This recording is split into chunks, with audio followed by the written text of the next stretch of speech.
to 10 on Channel 5. CBS Evening News, Dan Rather reporting. New allegations tonight concerning the financial dealings of President Reagan's friend and nominee to be Attorney General, Edwin Meese. New allegations again concerning financial disclosure reports Meese was required to file but allegedly did not. The latest problem, an apparent failure to list some trips that Meese and his wife took since 1981, trips covered under the Ethics in Government Act, which requires the reporting and itemizing of trips costing more than $250 each. Since 1981, Meese has filed reports on 9 such trips, but he apparently took 130 trips during that time period. Senate sources say at least 40 of the Meese trips required the filing of financial reports.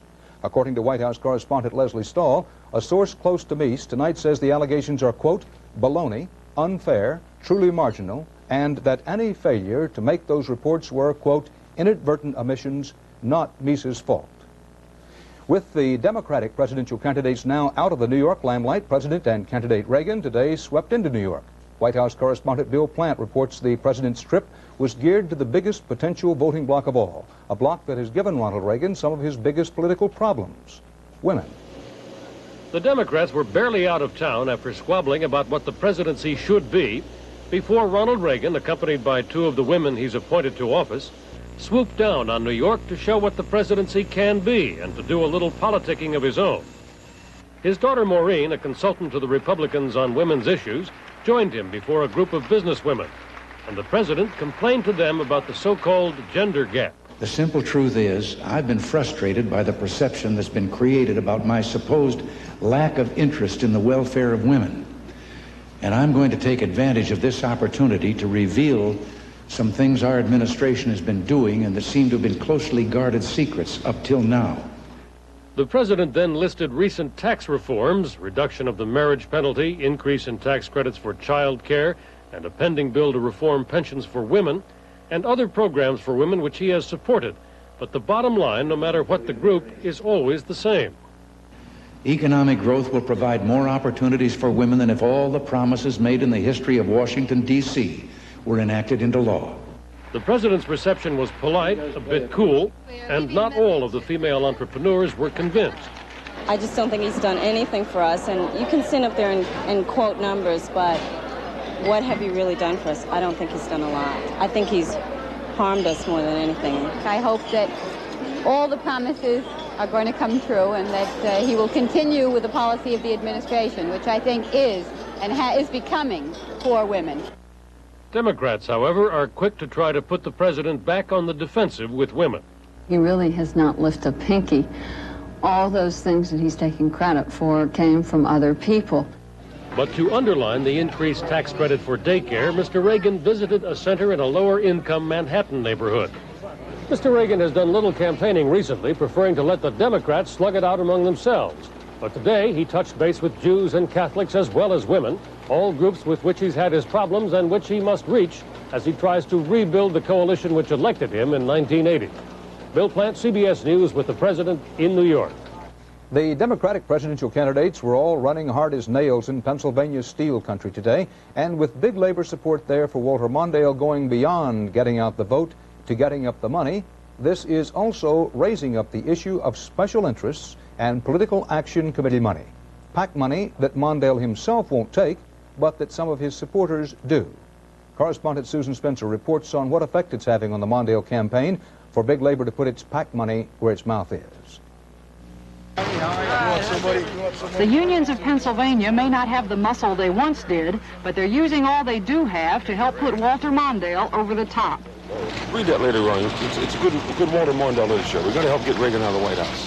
While Mondale can stick to the high road, I've been very careful in this campaign to keep this non-personal and deal with the facts. Labor's chief spokesman can get down and dirty, and in Pennsylvania, he has. So to Mr. Hart, we should say, at long last, be your age. Peter Pan politics is passé. Beyond Kirkland's rhetoric, beyond a big volunteer effort, Labor has helped in Pennsylvania with cash, largely ignoring Mondale's stand that his delegates should not take money from political action committees. A letter to that effect went out mid-January. Still, Mondale's delegates here have taken contributions from the United Mine Workers, the food and commercial workers, government employees, teachers, and the ladies' garment workers. In New York, Senator Hart, whose national campaign, like Mondale's, refuses all PAC money, made an issue out of these indirect contributions. That kind of manipulation of money through the back room is politics as usual, and it's wrong. The ad prompted Mondale to repeat his calls for the money to stop. One call even going to Lane Kirkland.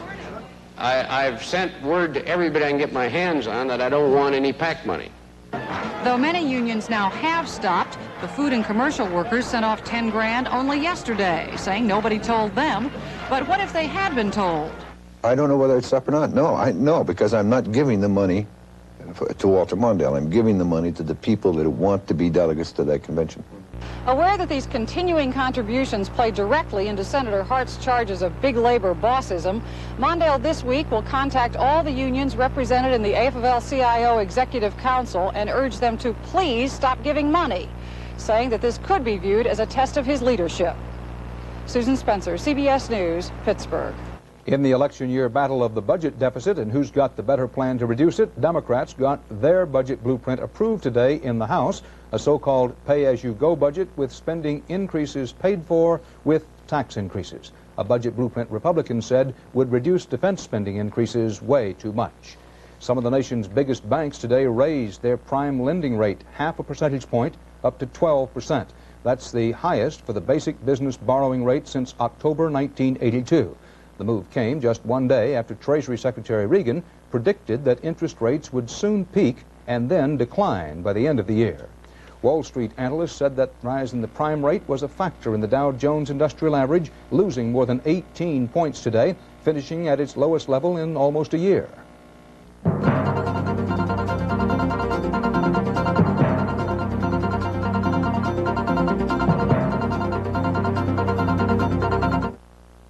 Miss Jane Russell. It takes confidence to face an audience. Luckily, we full-figure gals know what it takes to make a great appearance anytime we want to. We wear Playtex 18-hour bras and 18-hour girdles, the support and control we need, plus the comfort we enjoy. Because the unique 18-hour fabric stretches for real support, real control, real comfort. Playtex 18-hour bras and girdles, all it takes to make a great appearance. If you've got a taste for white, Almaden's got the taste for you. It shivers with light, it shivers with cold. It satisfies your passion for gold. Almaden golden Chablis, far more inviting than you dreamed a wine could be. Almaden golden Chablis. There's been a lot of finger-pointing in Washington these past 24 hours. It involves President Reagan's defense of his policies on Lebanon and Central America. It began last night when, according to many on Capitol Hill, Mr. Reagan tried to make Congress the election year villain for his own foreign policy failures. Today, some of those the president blamed began to answer. Phil Jones reports. The Democratic politicians on Capitol Hill were on the warpath today, ready to do battle with the president over his suggestion last night that congressional debate had damaged peace efforts in Lebanon. All this can do is stimulate the terrorists and urge them on to further attacks. Now he has qualms of conscience because of the failure and because of the death of the Marines, and he's trying to pass the buck to somebody else, and he's wrong. While the president was feuding with Congress, Secretary of State Schultz was on the Hill trying to get Reagan's Central American policies funded in the House. But in the Senate, the president came out as a virtual winner today, the Senate giving final approval for about $62 million in emergency military aid for El Salvador. This was about two-thirds of what the president had wanted, but all efforts by Senator Kennedy and others to restrict use of these funds failed. There were differing opinions on the message that the Senate had sent in defeating all the restricting efforts.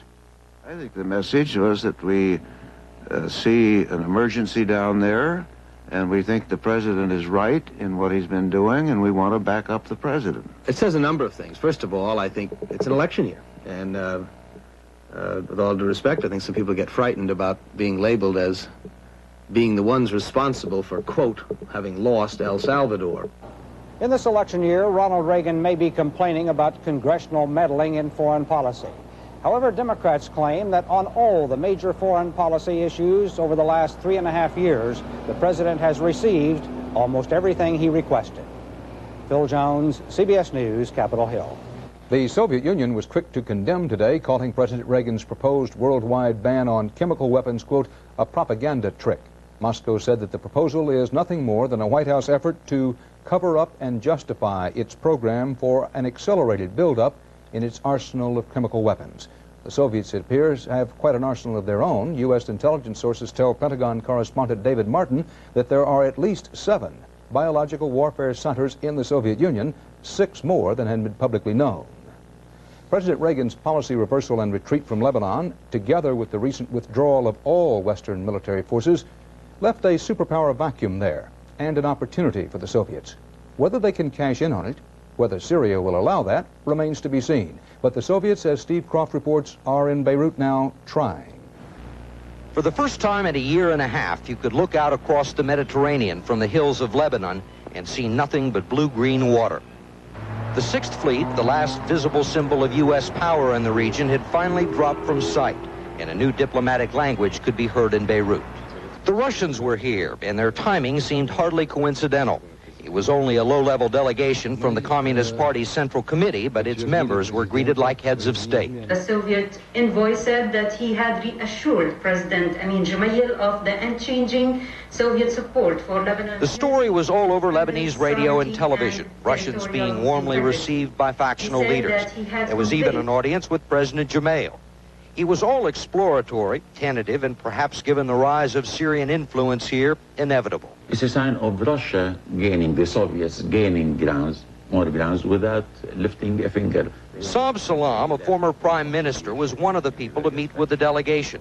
Like most Arab leaders, he has no great affection for the Russians, but even less faith in U.S. foreign policy, which is perceived here as blind obedience to Israeli interests. You think the United States is keeping a pretty low profile? Low, absent almost, absent. U.S. Ambassador Reginald Bartholomew, shown here at a diplomatic reception in January, has disappeared from public life. This is about as close as you can get to him these days. He travels by helicopter and speeding car to and from the heavily fortified embassy compound. It is home now for U.S. diplomats. They leave only with a driver and bodyguard. For the record, the embassy says U.S. officials continue to work with political leaders here towards a peaceful and independent Lebanon. But as one embassy employee put it off the record, I'm afraid we've ended up just like the Marines, dug in and not much use to anyone. Steve Croft, CBS News, Beirut. In the past half year, there has been an unusually high number of terrorist attacks against Westerners all over the world.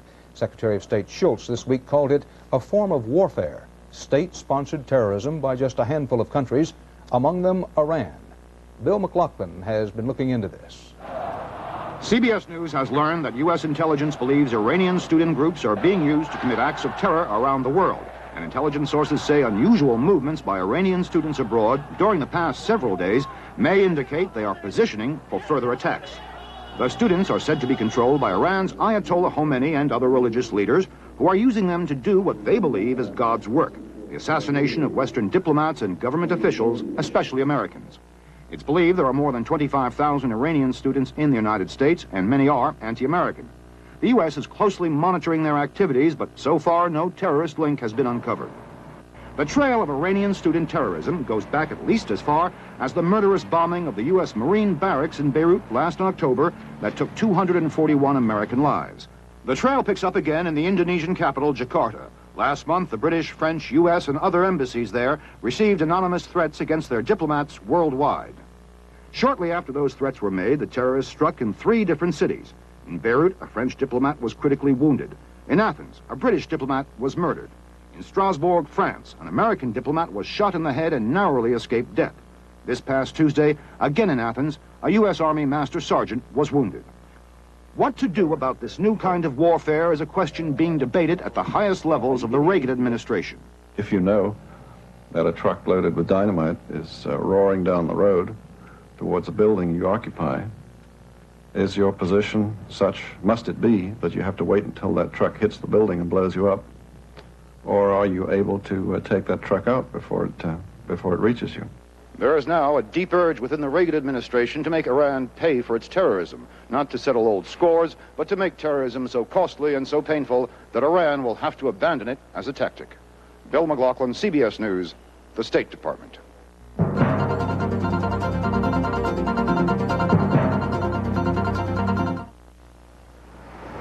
Thanks to new technology, mobile telephoning has just taken a giant step forward. It will soon be available to just about everybody, just about everywhere. And there'll be no more waiting for an operator to place your call. You just direct dial it yourself. Hello. Also, you'll eventually be able to transmit not only voice, but any communications that can be carried over telephone lines. G. No, GTE. Do you remember polio? Summers when it swept this country? There seemed to be no reason for hope.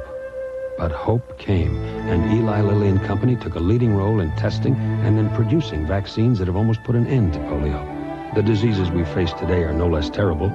Cancer, diabetes, heart disease. But they can be overcome. They can be made like polio, no more than a painful memory.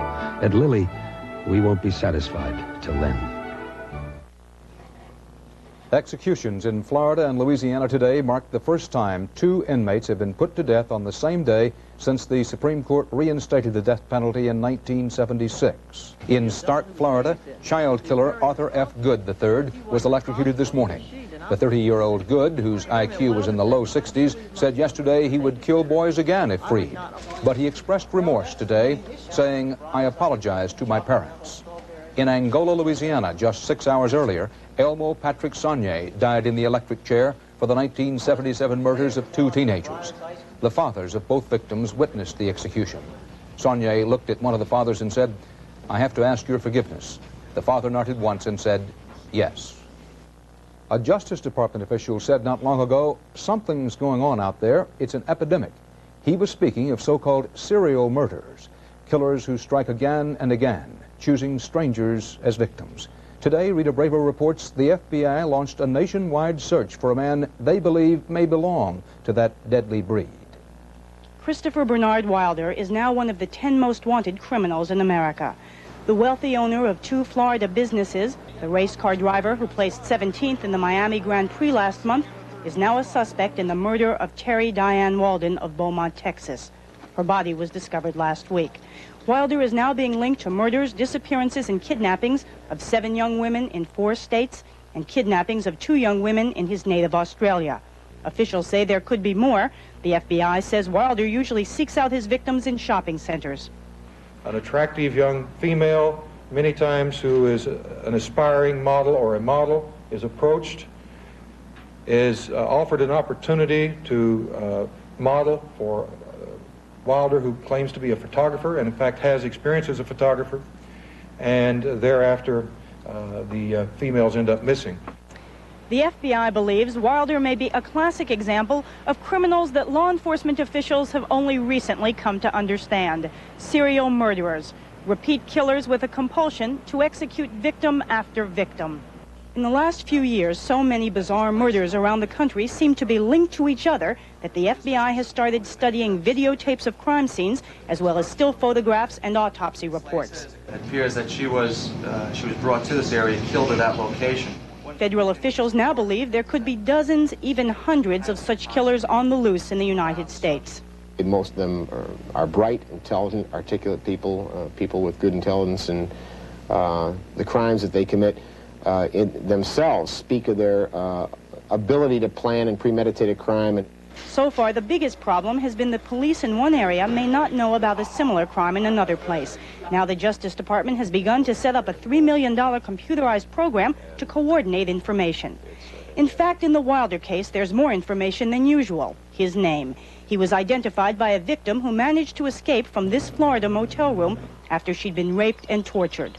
The ultimate goal in this case, and hundreds of others the FBI is pursuing, is to catch the killer before the list of victims gets any longer. Rita Braver, CBS News, Washington.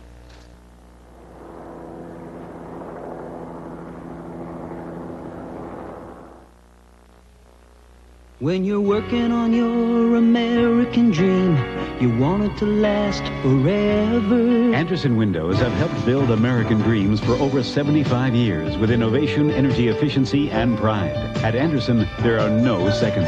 We take the time to build the best. That's what we've always been. Come home to quality. Come home to Andersen.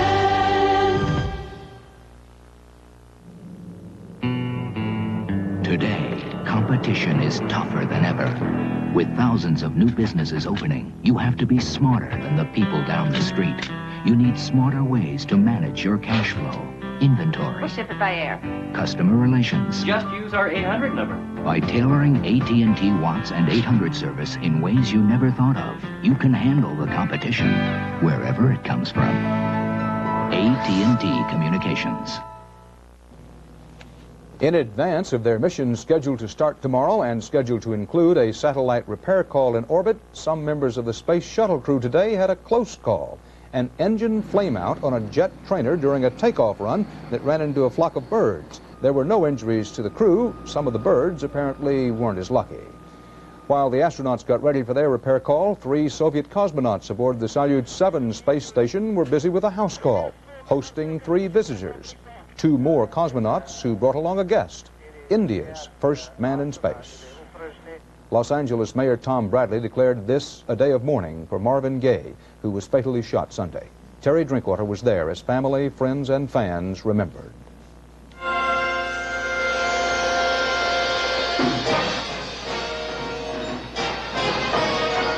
So many who had been on stage with him came.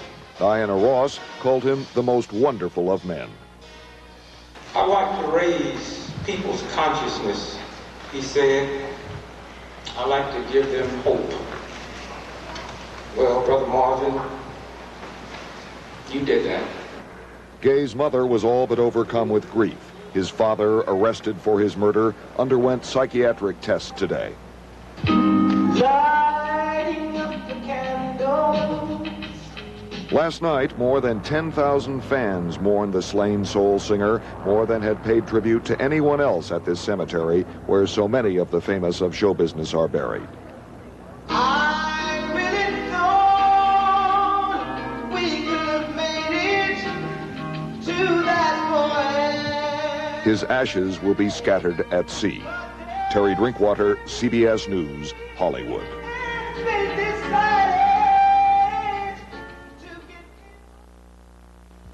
Tax-free, tax-deferred, tax-sheltered investments. Intelligently packaged, they can form a portfolio that puts the tax system to work for you. We call it tax-advantaged investing.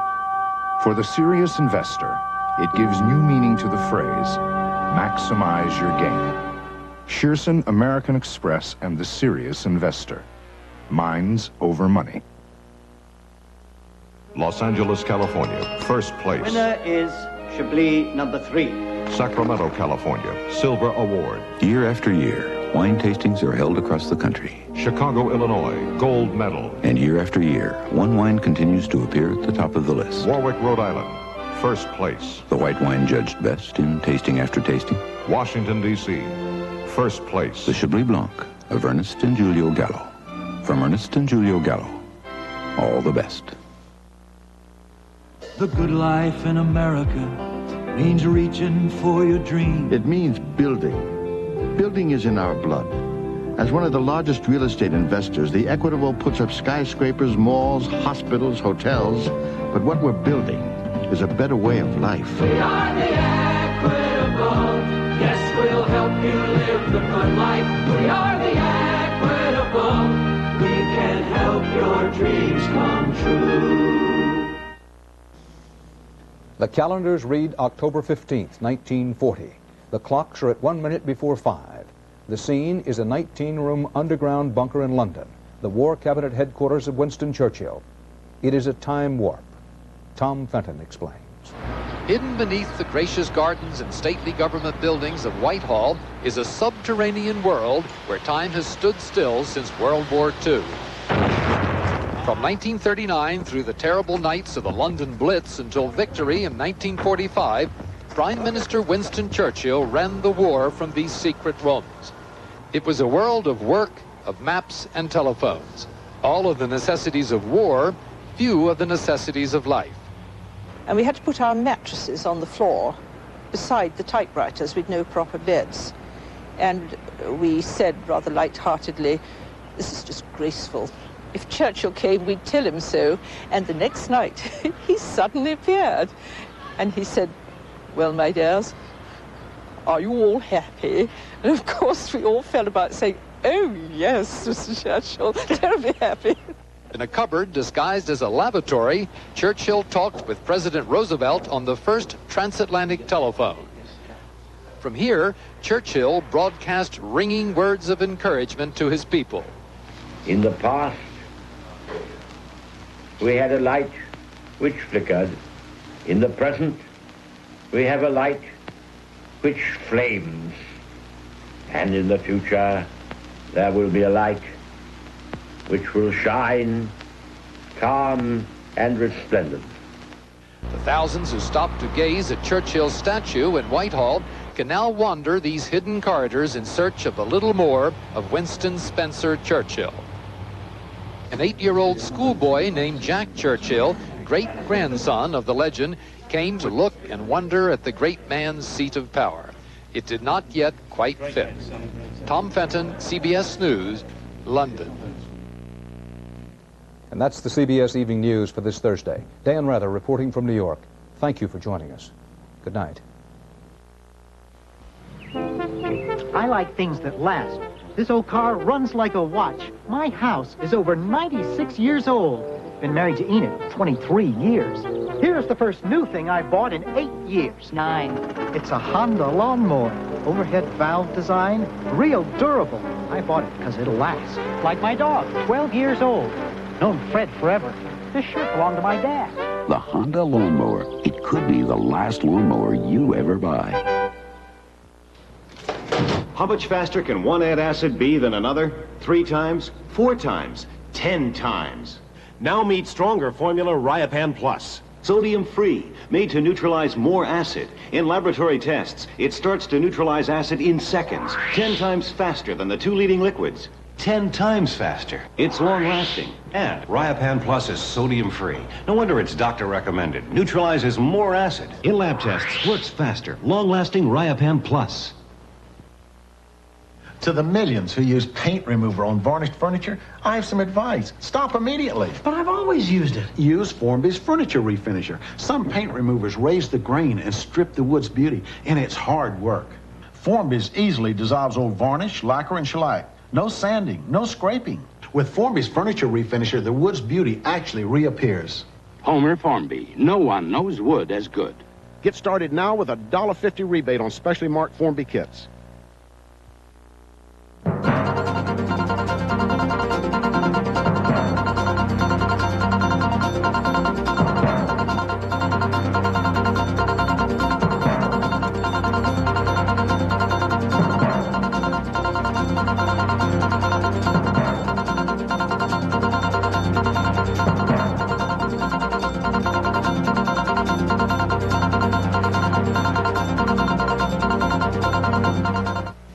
I'm Bill Curtis. Tomorrow we'll talk with former Press Secretary Jody Powell, and at our 8:30 half hour, the films of Jack Nicholson.